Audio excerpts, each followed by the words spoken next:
I gave my family everything. I traded my youth for their comfort, working decades to build a beautiful life for the people I loved most. But on my 72nd birthday, surrounded by clinking glasses and smiling relatives, their cruelest lie finally unraveled. I discovered that the daughter I raised was plotting to erase me completely, and my beloved wife, who I believed was locked inside a medical facility, was actually trapped inside the very home they were secretly trying to steal. If you have ever been betrayed by the people you trusted most, please like and subscribe. Tell me where you are watching from today and what time it is in your part of the world. Because sometimes the most dangerous predators are sitting right at your dinner table. My name is William Harrison. I spent 40 years as a supply chain manager here in Chicago. My job was to find flaws in complex systems. I was trained to look at a shipping manifest and spot the missing numbers. I was trained to catch the mistakes other people tried to hide. I was very good at my job, but I never thought I would need to use those skills to defend myself against my own daughter. The steakhouse Sarah chose for my birthday dinner was incredibly expensive. Crystal water glasses caught the dim light. Waiters moved silently between the tables carrying heavy plates of roasted meat. It looked exactly like a happy celebration. But for the last 6 months, my life had felt completely empty. I suffered a mild heart attack last winter. I spent 2 weeks in the hospital. While I was recovering in a hospital bed, Sarah and her husband Bradley made a permanent decision about my wife. Catherine and I had been married for 40 years. She had recently developed some memory issues. Small things at first. Forgotten keys. Missed appointments. We were managing it together. But while I was incapacitated, Bradley used his influence as a wealth manager to take control. He and Sarah told the doctors that Catherine was a danger to herself. They claimed my heart attack proved I was too frail to be a caretaker. Without my permission, they moved Catherine into what they called an exclusive, highly secure memory care facility. They told me it was medically mandated for her own safety. They restricted my visiting rights completely. Sarah looked me in the eyes and said that seeing me would only confuse Catherine and cause her severe emotional distress. I was forced to stay away. I missed my wife every single day. I sat at the head of the long table, listening to my extended family talk about golf courses and luxury vacations. Then the waiter brought out dessert. Bradley stood up and tapped his silver spoon against his wine glass. The table became completely silent. He smiled warmly at the guests. He told everyone we were there to celebrate William. He called me a man who sacrificed so much for his family. He looked down at me with absolute sickening pity. Then he addressed the room. He said age catches up with everyone. He told my family that my mind was struggling. He announced that Catherine's specialized care was escalating in cost. He paused and let out a heavy theatrical sigh. He said that for my own good, he and Sarah had decided to step in. He told the table they would be selling my primary house to fund Catherine's medical needs. He called it the only responsible choice. The entire table murmured in agreement.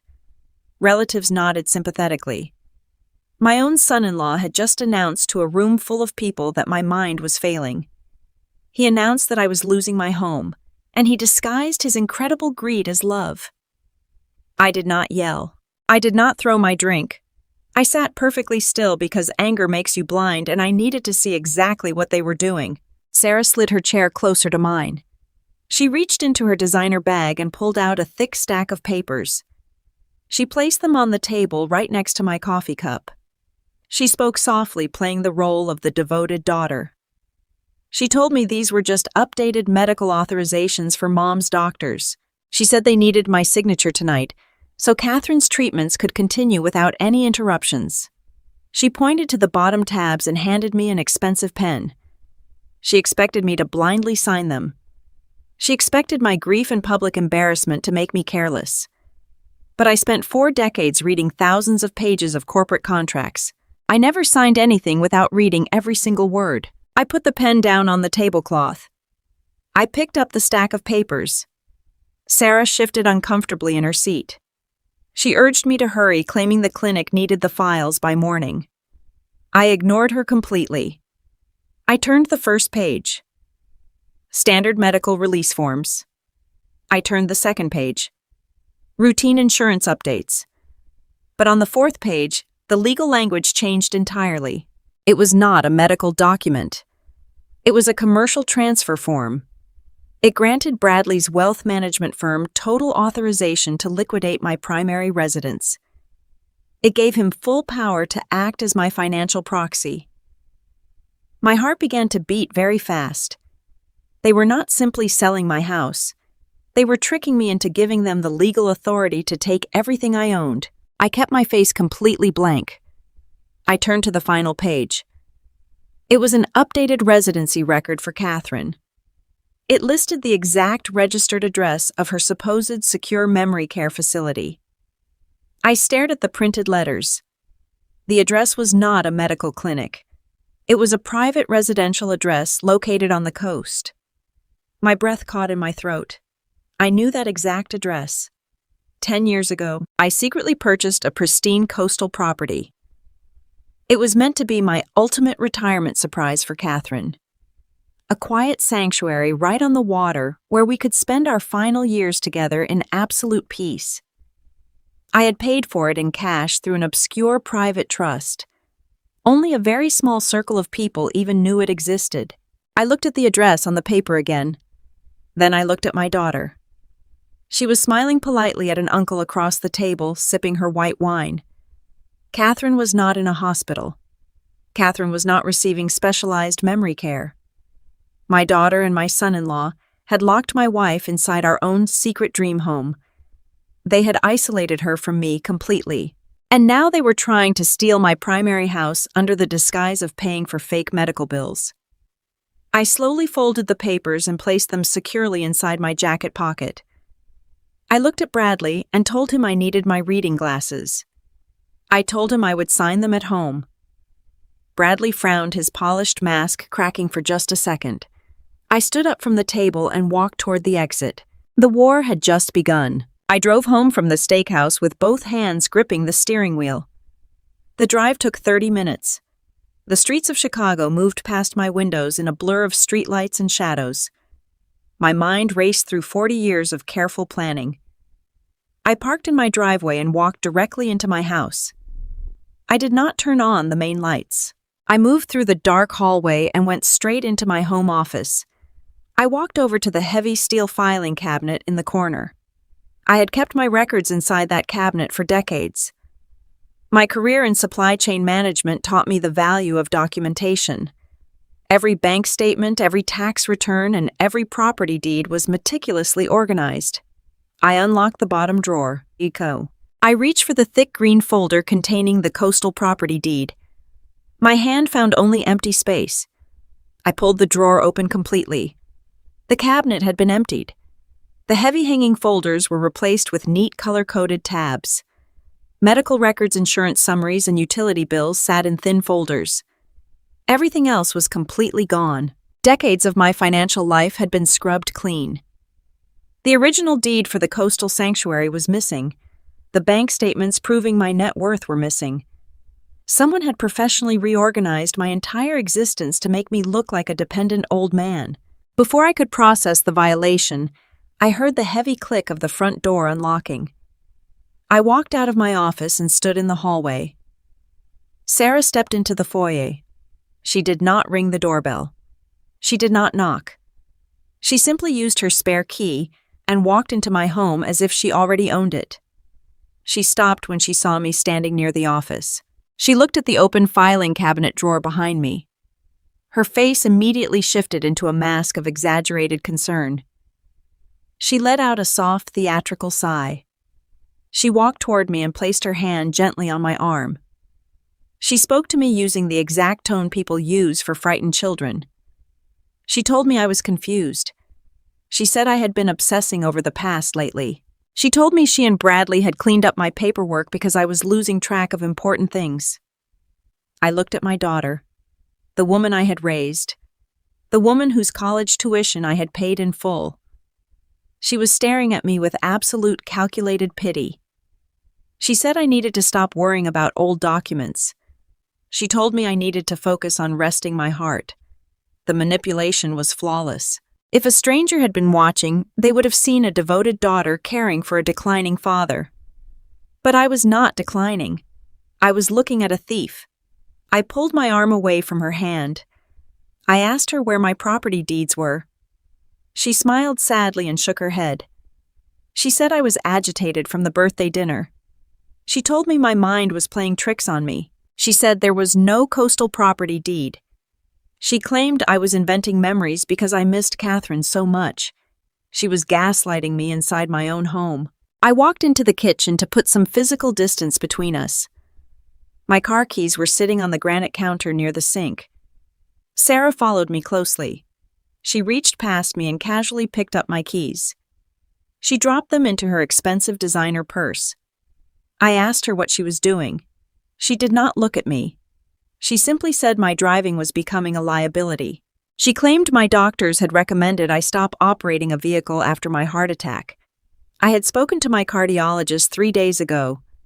He told me my recovery was excellent and my heart was perfectly strong. But Sarah was not operating on medical advice. She was operating on a timeline. She walked to the kitchen window and tapped the glass twice. A white van was parked in my driveway. A man wearing a dark work shirt stepped out carrying a heavy toolbox. He walked up to my front door and immediately began dismantling the brass deadbolt. I demanded to know what was happening. Sarah turned to me with that same sickening smile. She said it was to stop me from wandering.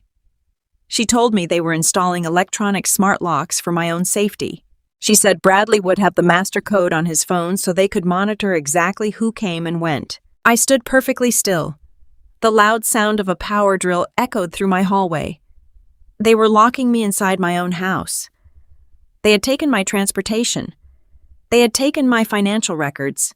Now they were taking my freedom. I realized I was being systematically erased. They were turning my home into a holding cell. They needed me isolated and powerless so they could finalize the sale of the coastal estate without my interference. Sarah turned her back to me to answer a phone call from her husband. She walked toward the living room to speak privately. But arrogance makes people careless. When she walked away, she left Bradley's expensive wool coat draped over the back of my kitchen chair. He had asked her to bring it from the restaurant because the evening air was cold. I noticed a thick white envelope sticking out of the inside pocket. I moved silently across the kitchen and quickly pulled the envelope out. It was a formal bank statement from a major commercial lender. I opened the flap and pulled out the top page. The account balance showed millions of dollars in recent transfers. But the name on the account made my blood run completely cold. The statement belonged to a company called Harrison Legacy Holdings, LLC.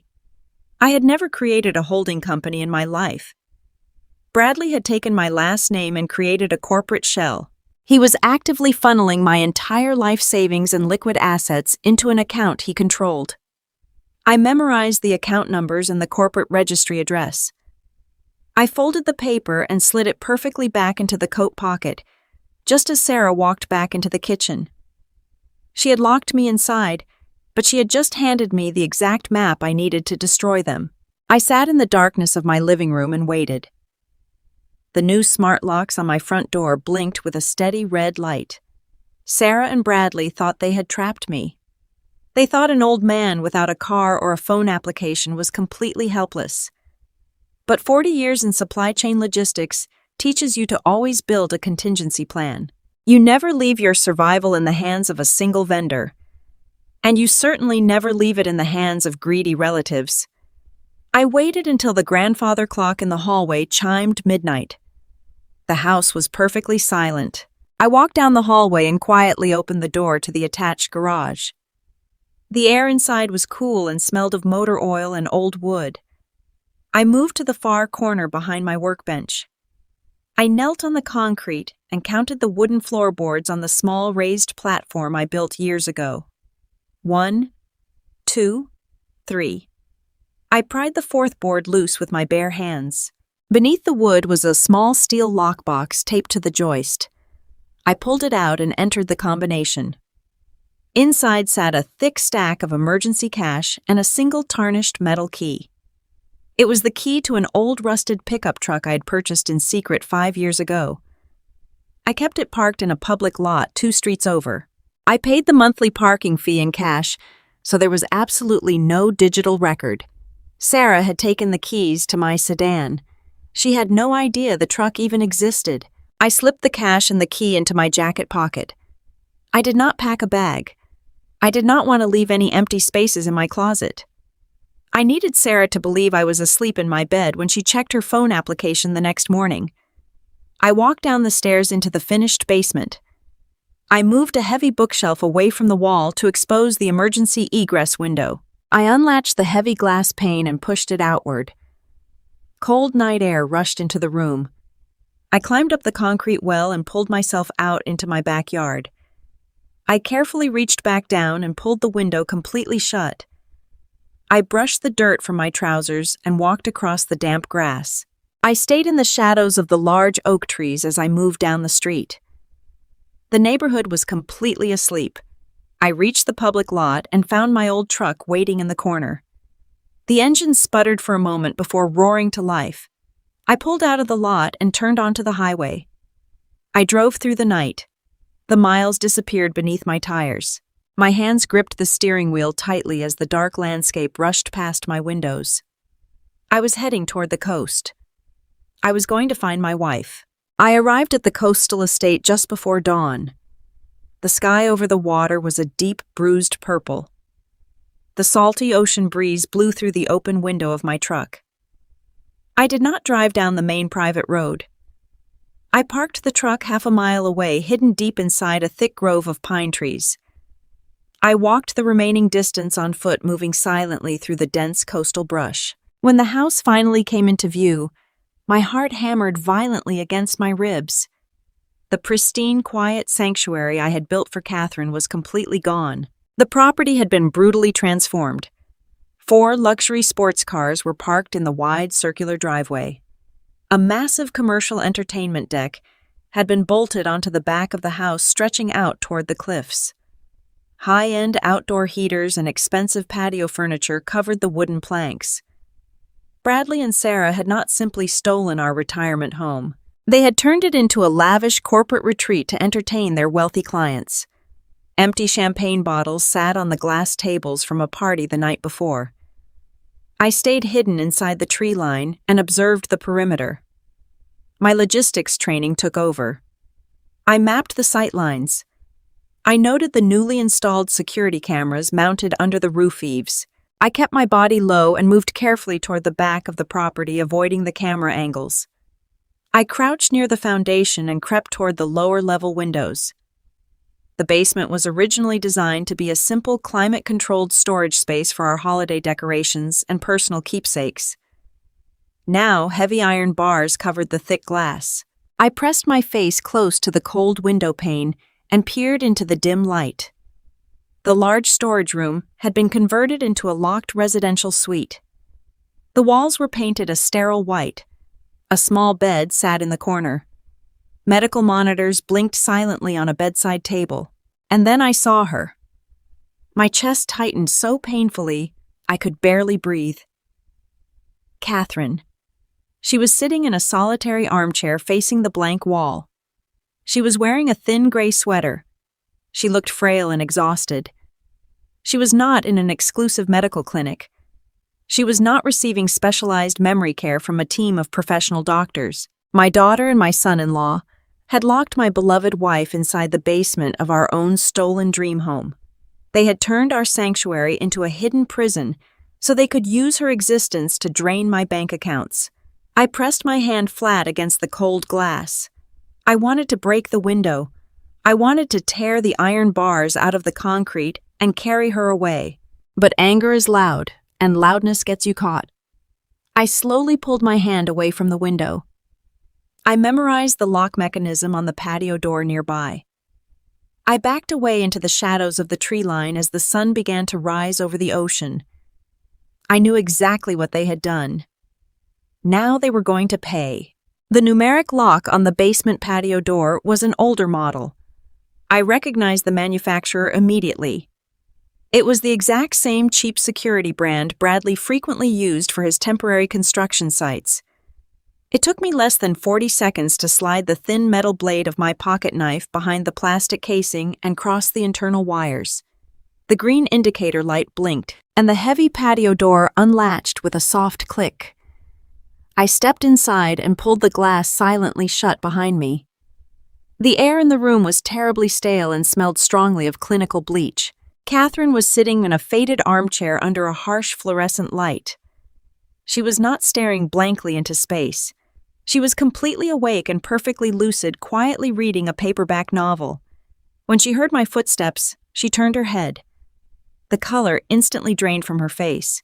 The book slipped from her hands and hit the linoleum floor with a sharp slap. She pressed her back against the chair, her eyes wide with absolute unadulterated terror. She was looking at me as if I were a ghost. I took a slow step forward and whispered her name. She clamped her hands over her mouth and began to sob, shaking violently. I knelt in front of her and gently took her hands in mine. They were trembling and ice cold. She gasped aloud when she felt the warmth of my skin.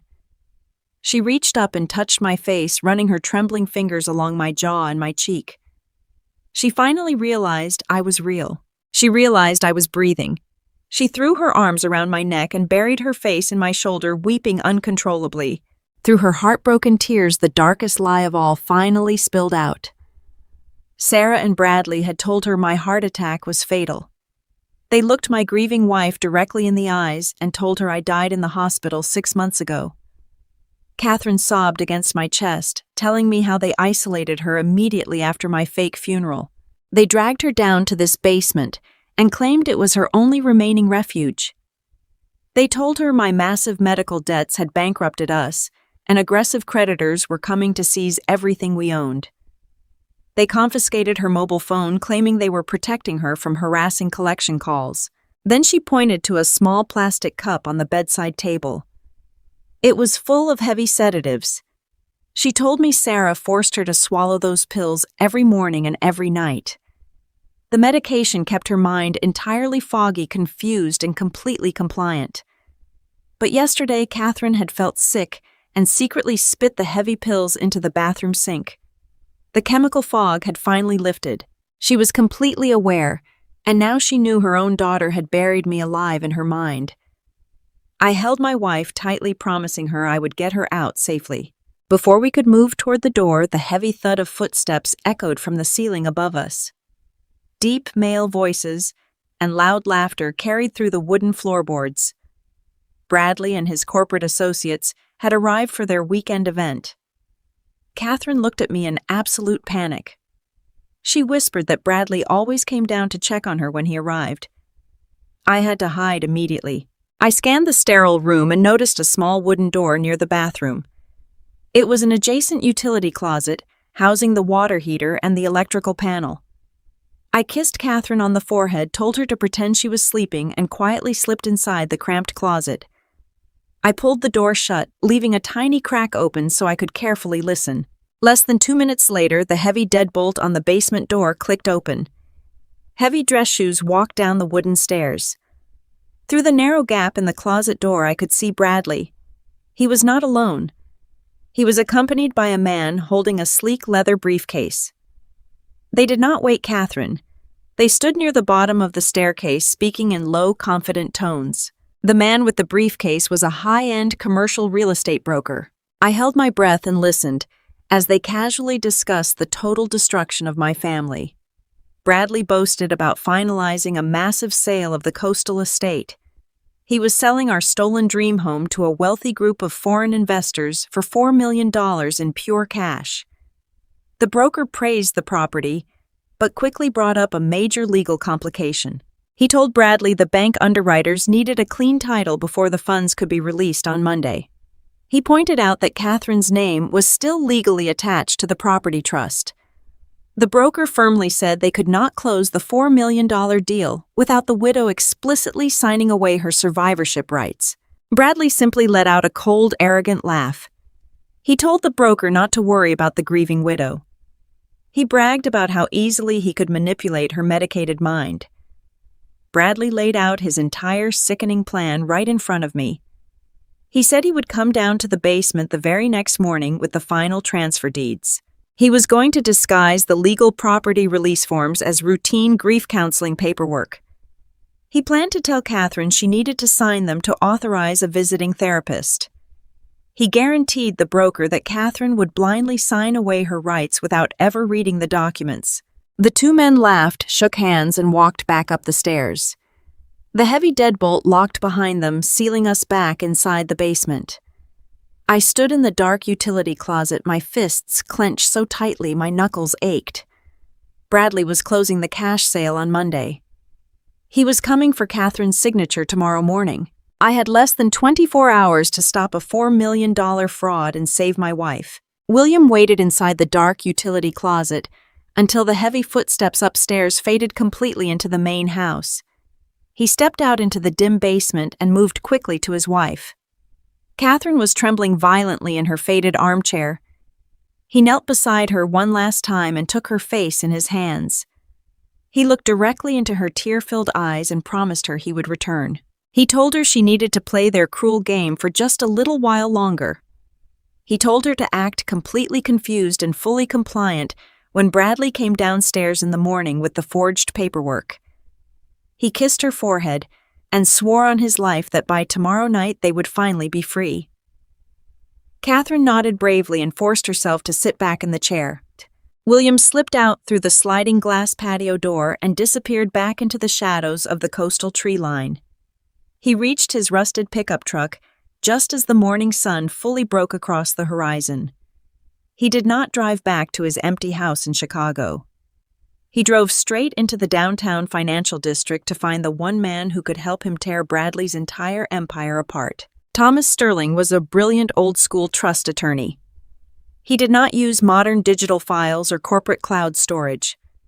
He operated out of a quiet wood-paneled office filled with thousands of heavy paper records. Thomas was the exact man who helped William secretly purchase the coastal sanctuary 10 years ago. William parked the truck in a public garage and took the elevator up to the 14th floor.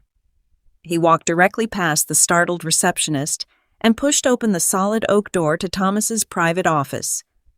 Thomas was sitting at his massive desk, drinking a cup of black coffee. When the old attorney looked up and saw William standing in the doorway, the coffee cup completely slipped from his fingers and shattered across the hardwood floor. Thomas stood up so quickly his heavy leather chair crashed into the wooden bookshelf behind him. He stared at William in absolute shock. He walked around his desk and gripped William by the shoulders, just to make sure he was actually real. Thomas told William he could barely believe his own eyes. The old lawyer walked over to his filing cabinet and pulled out a thick legal folder. He dropped it onto the desk and looked at William with deep simmering anger. Thomas revealed that just 3 days ago, Sarah had formally filed preliminary court paperwork to declare William legally incapacitated. She submitted fake medical records claiming his mild heart attack had caused severe and permanent cognitive decline. She was petitioning a judge to grant Bradley complete control over the entire estate. She was legally erasing her own father. William stood in the quiet office and felt a cold fury settle into his bones. But he did not have time for anger. He told Thomas exactly what they had done to Catherine. He told him about the locked basement and the heavy sedatives. He told him about the $4 million commercial sale closing tomorrow morning. Thomas sat down heavily and rubbed his temples. He looked at William with cold, sharp eyes and said they needed to stop the transaction immediately. Thomas opened the thick manila folder and began rapidly sorting through the dense legal documents. He pulled out a recent property filing and slid it across the heavy mahogany desk. It was a formal quitclaim deed registered under Bradley's corporate holding company. William stared at the bottom of the page. His own signature was written in bright blue ink, but he had never signed that paper. Bradley had meticulously forged his signature to transfer the coastal estate completely out of William's name. Thomas explained that Bradley was moving incredibly fast to liquidate the massive asset before the courts could even process Sarah's fake incapacity claim. They were stealing the sanctuary right out from under him, but Thomas smiled a very cold and calculating smile. He reminded William of a private meeting they had 10 years ago. When they originally purchased the coastal home, they knew exactly how dangerous wealth could be. They had secretly woven a highly aggressive legal trap into the absolute foundation of the property trust. It was called a life estate reversion clause. Thomas explained exactly how the mechanism worked. If the coastal property was ever transferred under any form of legal duress or financial fraud, ownership would instantly and automatically revert back to the original protective trust. The hidden clause was a financial poison pill. It would instantly paralyze any foreign buyer and legally freeze every single bank account connected to the fraudulent sale. Bradley thought he was selling a clean property to naive investors. He had absolutely no idea the house was heavily booby-trapped. But Thomas's confident smile slowly faded into a grim line. He leaned forward and delivered the devastating catch. In order to legally trigger the reversion clause and freeze the $4 million sale by tomorrow morning, they needed undeniable physical proof. The court required the original notarized trust addendum containing the specific clause language. A simple digital copy would not hold up against Bradley's massive corporate legal team. Thomas said they desperately needed the physical document bearing the original red notary seal. William felt his blood run completely cold. He remembered the empty filing cabinet in his home office. He remembered Sarah standing in his hallway pretending to care about his mental health while she systematically looted his life. That specific notarized addendum was the exact document she had stolen from his home. Bradley and Sarah possessed the only weapon that could destroy them. They were holding the physical proof hostage. William stood up and paced across the quiet office. His decades of supply chain logistics training immediately kicked in. He needed to track the stolen asset. He knew Sarah would not keep a piece of highly incriminating evidence inside her own pristine home. She would give it to a proxy. Someone she trusted completely. Someone who was already deeply involved in the plot against Catherine. He needed to find that exact document before the investors signed the final closing papers at dawn. William stood in the quiet law office and closed his eyes. He forced his mind to rewind through the events of the previous evening. He pictured the lavish birthday dinner. He remembered sitting at the table while Bradley boastfully checked his phone. Bradley had left his screen illuminated for just a few seconds. William had spent a lifetime tracking missing inventory and recognizing hidden patterns. In those brief seconds, he had noticed a banking notification on Bradley's screen.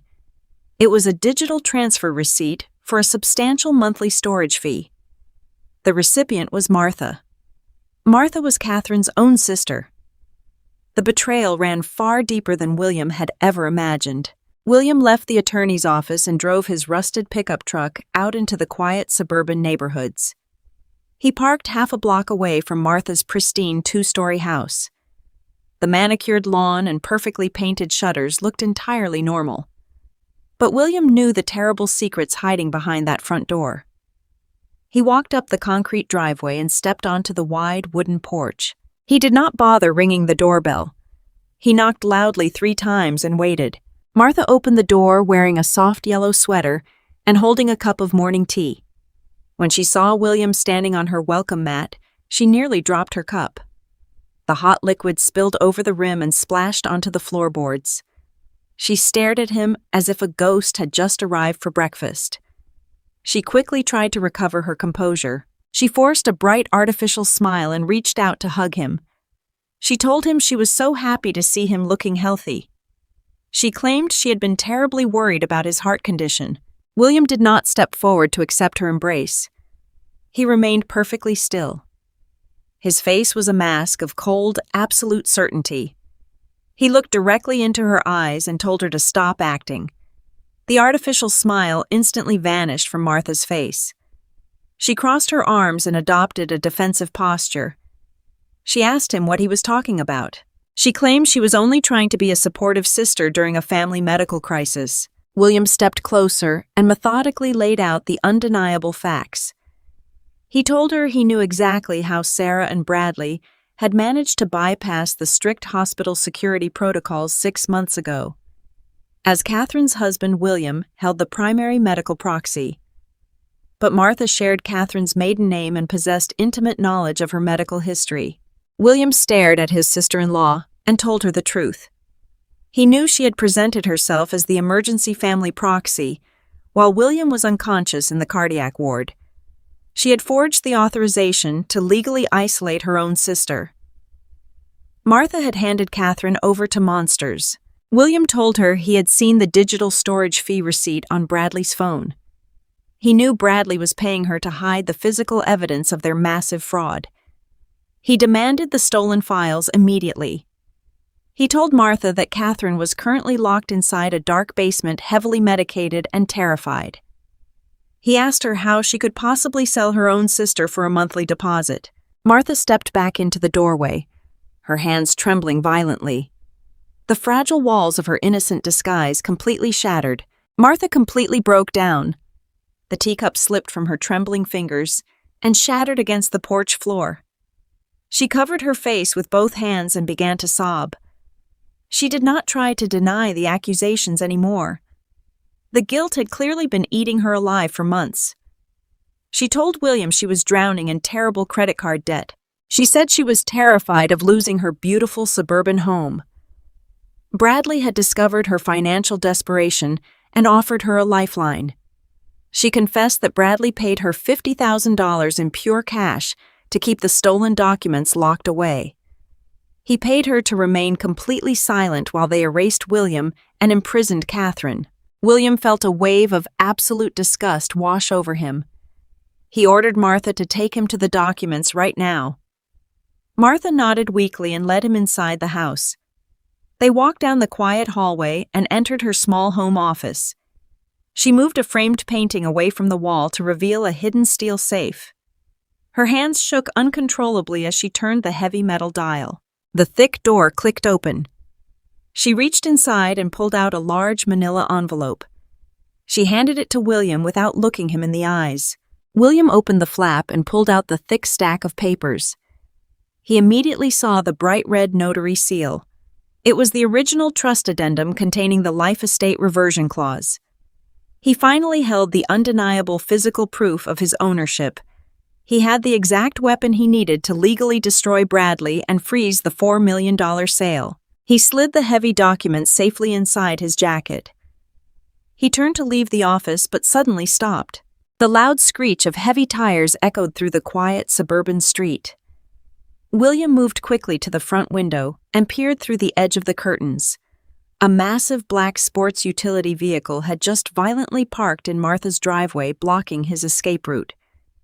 4 men wearing dark tactical suits stepped out of the vehicle. They were Bradley's private corporate security team. Bradley knew the coastal closing was happening in a matter of hours. He had sent his fixers to collect the stolen files from Martha to ensure absolutely nothing could go wrong. Heavy fists began pounding aggressively against the solid wood of the front door. A deep voice demanded that Martha open up immediately. Martha stared at the front door in pure terror. William did not hesitate. His logistics mind calculated the only available exit. He told Martha to wait exactly 30 seconds before answering the door. He turned and sprinted silently down the hallway toward the back of the house.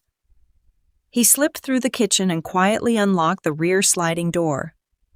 William stepped out into the backyard and disappeared behind a tall wooden privacy fence. The security team continued smashing their heavy fists against the front door, completely unaware that the man they were trying to destroy was already walking away with the weapon that would end their empire. William drove his rusted pickup truck back into the heart of the city, with the stolen trust document resting safely against his chest. He did not feel the exhaustion of the sleepless night. He felt only the cold and absolute clarity of a man who finally held the upper hand. He parked near the towering office building and took the elevator back up to the 14th floor. When he walked into the quiet, wood-paneled office, Thomas Sterling was furiously pacing behind his mahogany desk. The old attorney stopped dead in his tracks as William pulled the thick manila envelope from his jacket and dropped it onto the polished wood. Thomas quickly opened the flap and slid the papers out. His eyes widened as he saw the bright red notary seal and William's original signature. It was the exact addendum containing the life estate reversion clause. Thomas let out a massive sigh of relief. He immediately reached for his desk phone. He told William he would call the county judge and file an emergency injunction to halt the coastal property sale before noon.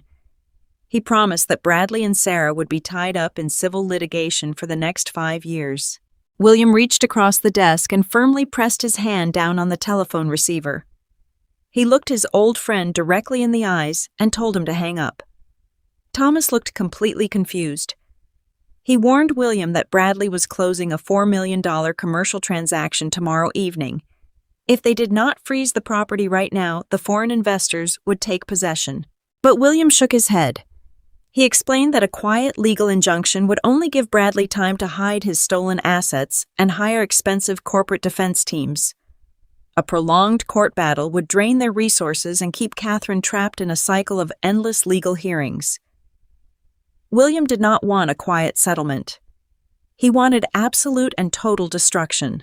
He wanted Bradley to feel the exact same public humiliation he had inflicted on William at the birthday dinner. William laid out his new strategy. They were going to let Bradley host his lavish closing gala at the coastal estate tomorrow night. They were going to let the wealthy foreign investors and the bank underwriters gather in the main ballroom. They would wait until Bradley raised his glass to toast his massive fraudulent victory. Thomas slowly leaned back in his heavy leather chair as he realized exactly what William was planning. If they triggered the poison pill clause at the exact moment Bradley attempted to sign the final transfer deeds in front of the banking underwriters, it would instantly elevate the crime. It would no longer be a simple family dispute over a deed. It would become a massive federal wire fraud conspiracy committed directly in front of the financial authorities. The reversion clause would not just halt the sale. It would instantly trigger a federal freeze on every single corporate bank account and holding company Bradley had ever created. Bradley's arrogance would be the exact weapon that destroyed his entire empire. Thomas let out a low whistle and smiled a brilliant and dangerous smile. He agreed to the plan. He told William he would prepare the trap perfectly on the legal end. He would arrive at the gala with the county sheriff exactly when the trap was ready to spring. But Thomas warned William about the most dangerous part of the plan. Before the police walked through the front doors, William had to get Catherine out of that basement safely. William left the law office and rented a cheap motel room on the edge of the city. He did not sleep. He transformed the small room into a tactical command center. He drove to a local hardware store and purchased a large corkboard pushpins and markers. He pinned a detailed blueprint of the coastal estate directly to the wall. He had designed every single inch of that house 10 years ago. He knew the electrical layouts, the plumbing routes, and the blind spots in the hallways. But Bradley had introduced new variables. William knew his son-in-law had hired a highly trained private security team for the closing gala. Their primary objective was not protecting the wealthy investors upstairs. Their true mission was maintaining a tight perimeter around the lower level to ensure Catherine remained completely locked away and out of sight. William stared at the blueprints and allowed his decades of corporate supply chain expertise to take over. He stopped looking at the house as a family home and started analyzing it as a massive moving logistics puzzle. A lavish gala for 50 wealthy investors required a massive amount of moving parts. There would be valet drivers, musicians, bartenders, and a full commercial catering crew. William knew that heavy security always focuses on the static threats, but they almost always ignore the invisible chaos of service workers. He spent hours researching the specific high-end catering company Bradley had hired for the event. He memorized their standard delivery schedules, their shift rotations, and their loading dock procedures. He tracked the exact flow of food and supplies, moving from the exterior service driveway into the main kitchen. William methodically calculated the physical movements of every single person who would be inside that house. He looked for the friction points. He looked for the distractions. Just before midnight, William finally found the invisible gap in Bradley's armor. According to the event schedule, the massive main dinner service would conclude exactly at 8 o'clock in the evening. At 8:15, Bradley was scheduled to gather the foreign investors in the grand ballroom to present the final closing documents. During that highly crucial 15-minute window, the caterers would be loudly clearing hundreds of ceramic plates and hauling heavy garbage bins out to the service trucks. The sheer volume of noise and movement in the back corridors would force the private security team to shift their attention upstairs to protect the VIP guests during the signing ceremony. William circled that specific 15-minute window on his corkboard with a thick red marker. That was his extraction point. He had exactly 12 minutes of localized chaos to bypass the exterior cameras, breach the locked basement, and pull his wife out of the shadows. William packed his gear and stared at the clock. The trap was perfectly set, and the countdown had officially begun. The night air was thick with the smell of the ocean and expensive roasted meats. I stood in the shadows of the service driveway and watched my own home glow like a brilliant beacon against the dark coastal sky. Valet attendants rushed back and forth across the pristine gravel, parking a parade of imported luxury vehicles. Through the massive floor-to-ceiling windows, I could see the grand ballroom. It was brightly illuminated with crystal chandeliers. A live string quartet played soft classical music that drifted out over the crashing waves. Waiters carried polished silver trays loaded with crystal champagne flutes and delicate appetizers. Bradley had spared absolutely no expense for his arrogant victory lap. He wanted the foreign investors to feel completely intoxicated by the wealth and prestige of the property. I adjusted the stiff collar of my stolen catering uniform. I had intercepted a late delivery van at the bottom of the hill and quietly acquired a crisp white button-down shirt and a black serving vest. I picked up a polished silver tray from a staging table near the back patio and walked confidently toward the kitchen entrance. My heart hammered against my ribs, but my hands remained perfectly steady. I was not a trespasser. I was the architect of this coastal sanctuary. I knew every single blind spot. I knew every deep shadow. I knew exactly which wooden floorboards creaked underfoot and which heavy doors opened without a sound. I slipped through the bustling kitchen, keeping my head lowered and my face turned away from the bright overhead lights. The catering staff was in a state of absolute frantic chaos, rushing to clear the main dinner service exactly as I had predicted. No one paid any attention to an older man carrying an empty tray. I moved silently through the narrow service corridors, navigating the hidden veins of the massive house. As I passed the heavy double doors leading to the main hall, I paused and looked through the narrow gap.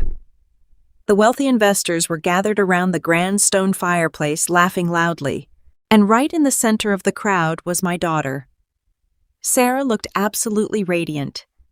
She was wearing a stunning emerald green gown, smiling brilliantly as she clinked her crystal champagne glass against the glass of a foreign buyer. She looked so incredibly triumphant.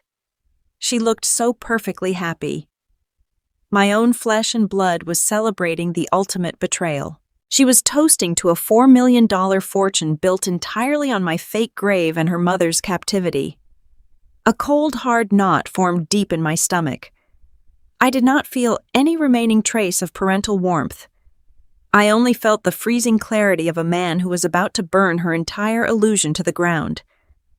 I gripped my silver tray tightly and turned away from the glittering ballroom. I stepped back into the dark shadows and moved silently toward the lower level. The clock was ticking. It was exactly 8:15. Bradley would be presenting the closing documents at any moment. I reached the heavy oak door that concealed the basement staircase. I slowly opened it a fraction of an inch and peered down into the lower corridor. A massive security guard in a dark tailored suit was standing directly in front of the locked residential suite. Bradley had paid him extremely well to ensure Catherine remained completely hidden from the wealthy buyers upstairs. The guard stood with his heavy arms crossed, looking bored but incredibly alert. I could not simply overpower a man half my age. I had to use the house itself against him. I silently backed away from the stairs and moved down the hall to the secondary electrical panel. I had personally insisted on installing this specific subpanel 10 years ago to isolate the lower-level climate controls. I opened the gray metal door and found the heavy black breaker switch that controlled the basement corridor lighting. I took a deep, silent breath, gripped the switch, and violently pulled it down. The entire lower level was instantly plunged into absolute blackness. I heard the security guard curse loudly in the dark. Heavy footsteps echoed on the wooden stairs as he abandoned his post and rushed up to the main floor to investigate the sudden power failure. He pushed past the staircase door and marched blindly toward the kitchen. The second he cleared the hallway, I slipped behind him and hurried down the dark wooden stairs. I pulled a small pen light from my pocket and quickly illuminated the numeric lock on the patio door. I crossed the internal wires just as I had done the day before. The heavy deadbolt clicked open. I pushed the door wide and stepped into the sterile room. Catherine was sitting on the edge of the small bed, fully dressed and wide awake. She had refused her sedative pills again. When she saw my face in the dim beam of the pen light, a quiet sob of pure relief escaped her lips. She stood up and reached for my hands. I pulled her into my arms and held her tightly for one brief second. She whispered that she was ready to run. She pointed toward the exterior glass door leading out to the dark coastal brush. But I slowly shook my head. I looked deep into my wife's eyes and told her we were not running away. We were not going to hide in the shadows like common criminals in our own home. I squeezed her hand firmly and told her it was time to show them exactly who owned this estate. The fear in Catherine's eyes slowly melted away, replaced by a fierce and brilliant determination. She nodded and gripped my hand tightly. I led her out of the basement and bypassed the exterior exit entirely. We walked straight toward the central servant staircase. Every step we took upward felt like a heavy drumbeat of absolute justice. We left the darkness of the basement behind and walked directly toward the blinding light and roaring music of the main ballroom. The time for sneaking was completely over. The silent infiltration had ended. We reached the top of the stairs and stood in the bright corridor, marching shoulder to shoulder toward the grand double doors. We were walking straight into an absolute confrontation. The grand ballroom of the coastal estate was a masterpiece of manufactured elegance. Crystal chandeliers cast a warm golden glow over the wealthy foreign investors, and high-powered banking underwriters gathered around the massive mahogany dining table.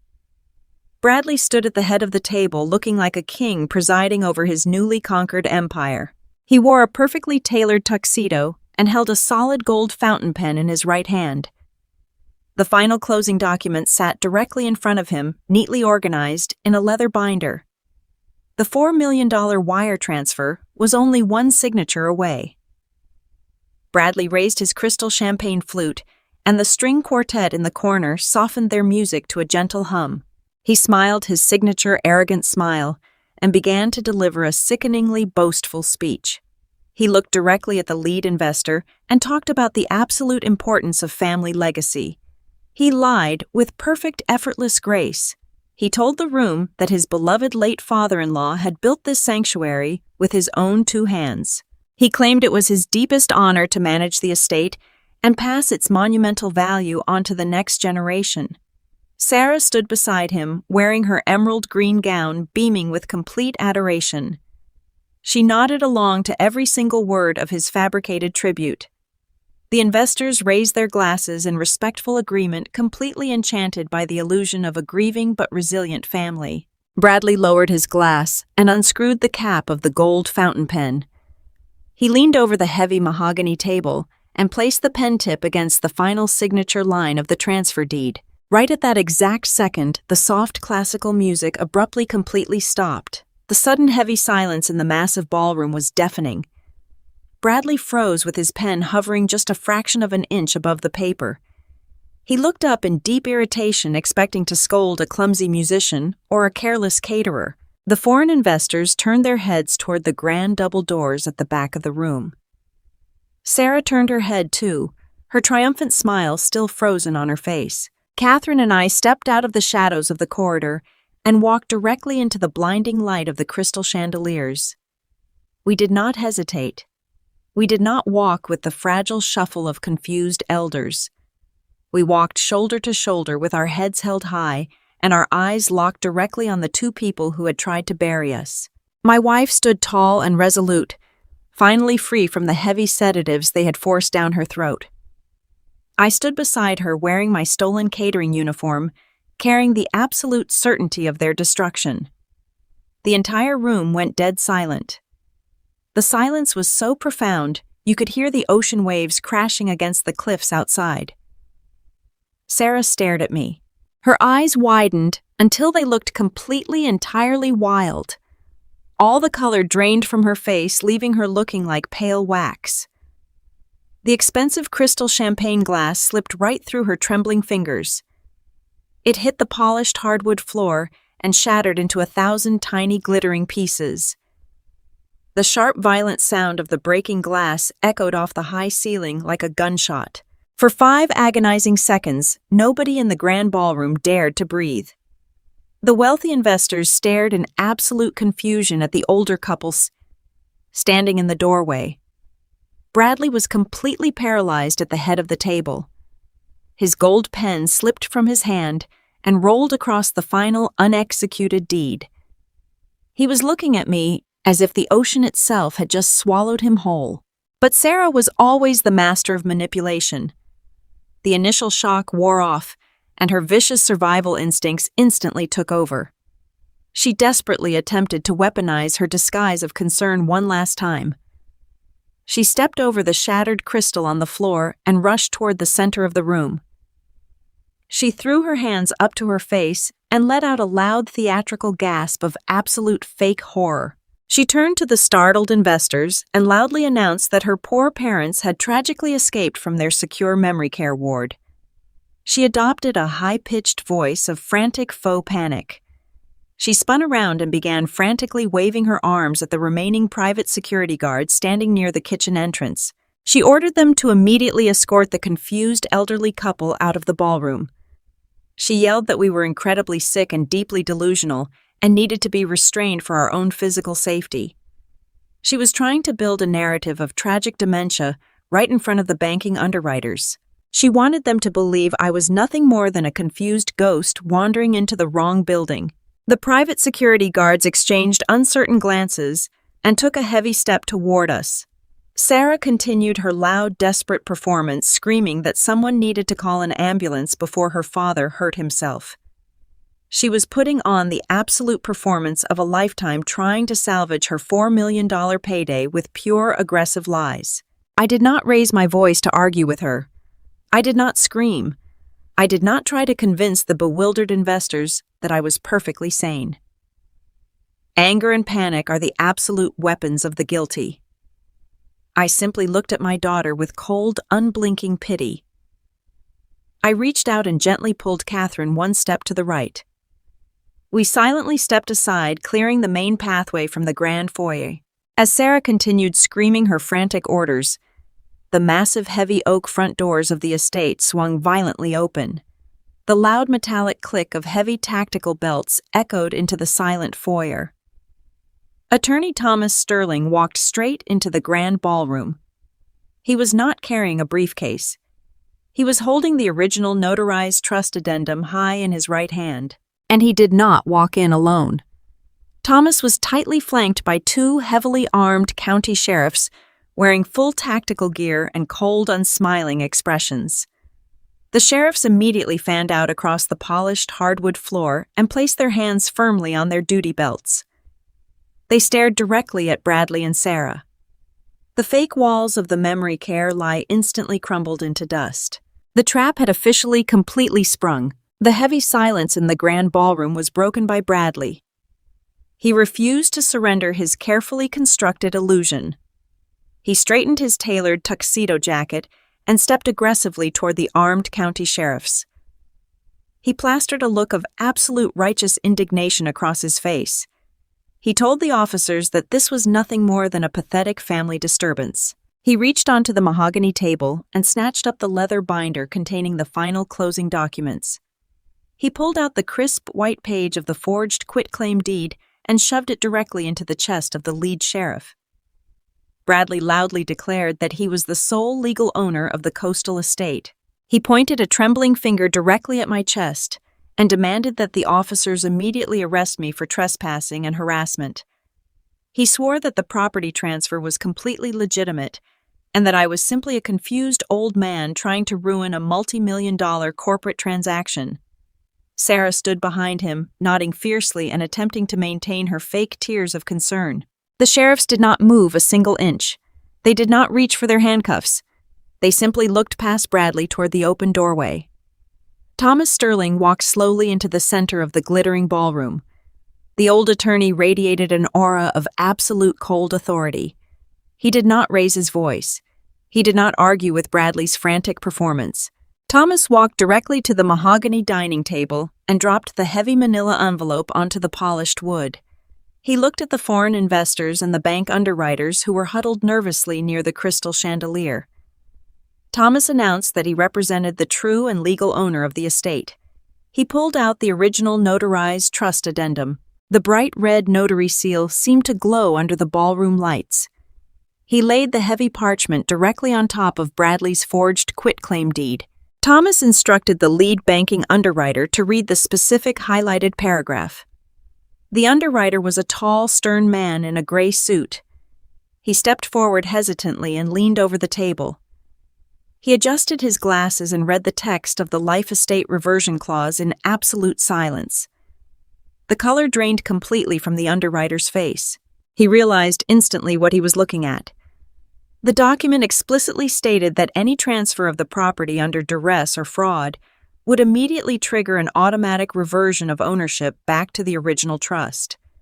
The underwriter realized that the $4 million transaction sitting on the table was not just a legal error. It was a massive coordinated criminal fraud. He dropped his gold pen onto the table and took 3 large steps backward. He looked directly at Bradley with pure professional disgust. He announced to his investment group that the deal was completely dead and that their banking institution would be immediately severing all ties with Bradley's corporate holding company. The lucrative sale evaporated into thin air right in front of Bradley's eyes. Bradley watched the wealthy investors backing away from the table in sheer horror. His face flushed bright red with extreme anger, but he desperately tried to maintain his arrogant posture. He let out a loud, mocking laugh that echoed terribly through the quiet ballroom. He looked at Thomas Sterling and sneered. Bradley puffed out his chest and confidently claimed that a simple trust dispute was nothing more than a minor civil matter. He boasted that his massive team of corporate defense lawyers would tie the property up in appellate court for the next 10 years. He looked directly at me with a cruel, arrogant smirk and promised that I would be dead and buried long before a judge ever forced him to return a single brick of the coastal estate. He believed his vast financial resources made him completely untouchable. I stepped forward and looked my son-in-law directly in the eyes.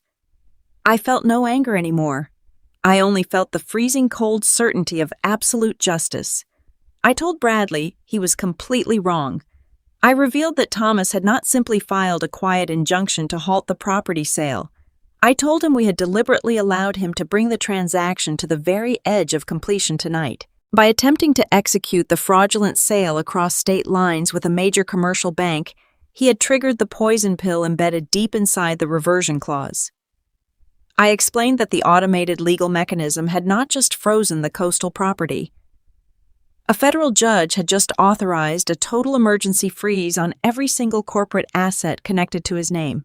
I watched Bradley's arrogant smirk completely vanish as I told him that his personal bank accounts, his holding companies, and his entire corporate empire were now locked under a massive federal fraud investigation.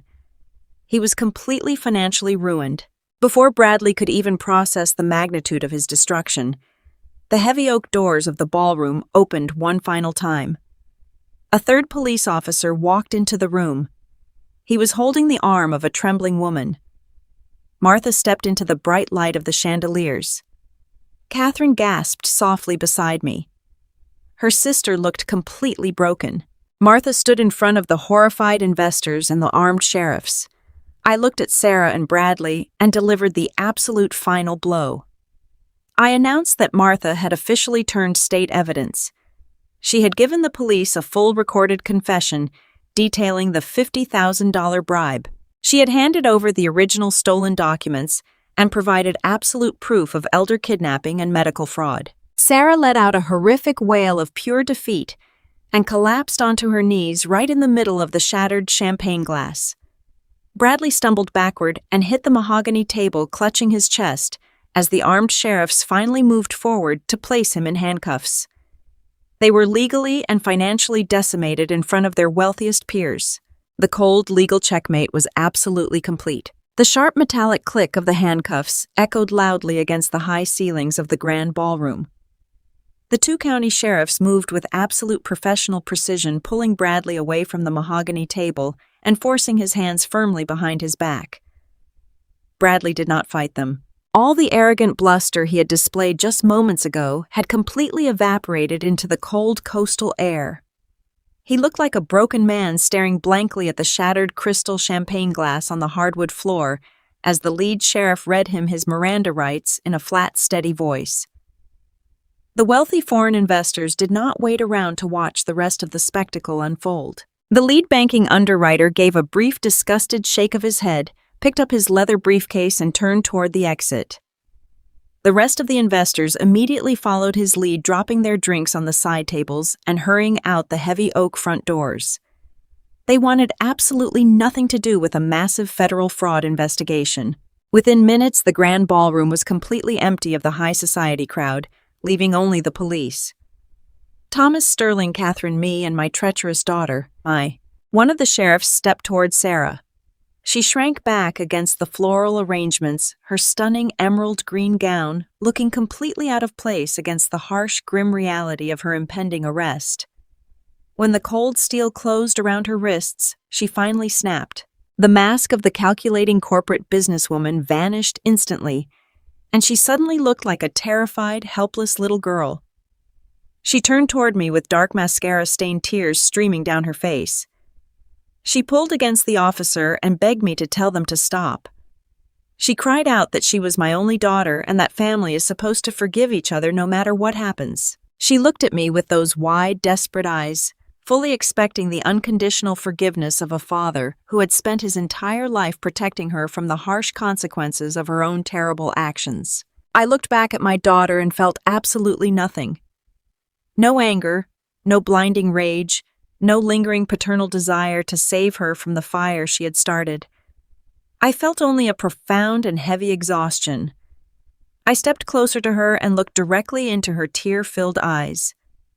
My voice was completely devoid of anger when I finally spoke. I told her that I had spent decades giving her everything I possibly had to give. I had given my time, my money, and my unconditional support. But I finally understood the brutal truth. I told her that love without respect is simply sacrifice, and I am absolutely done sacrificing. Sarah let out a broken, ragged sob and slowly lowered her head. She finally realized that the blind, protective father she had exploited for years was truly gone forever. The sheriffs gently but firmly took her by the arms and led her and Bradley out of the ballroom. Catherine and I stood in silence and watched our daughter walk out the front doors in handcuffs. We stood near the massive front windows and watched the flashing red and blue police lights slowly fade down the long, winding coastal driveway. The heavy service vans of the catering company followed shortly after, packing up their polished silver trays and disappearing into the dark night. Attorney Thomas Sterling placed a reassuring hand on my shoulder, gave a quiet nod of profound respect, and walked out into the cool ocean breeze. The heavy oak doors closed behind him with a solid, comforting thud, and then the house became quiet again. It was not the heavy, oppressive silence of dark secrets and basement captivity. It was the peaceful, breathing silence of a home that had finally been completely cleansed of toxic greed. Catherine and I stood together in the exact center of the grand ballroom under the warm light of the crystal chandeliers.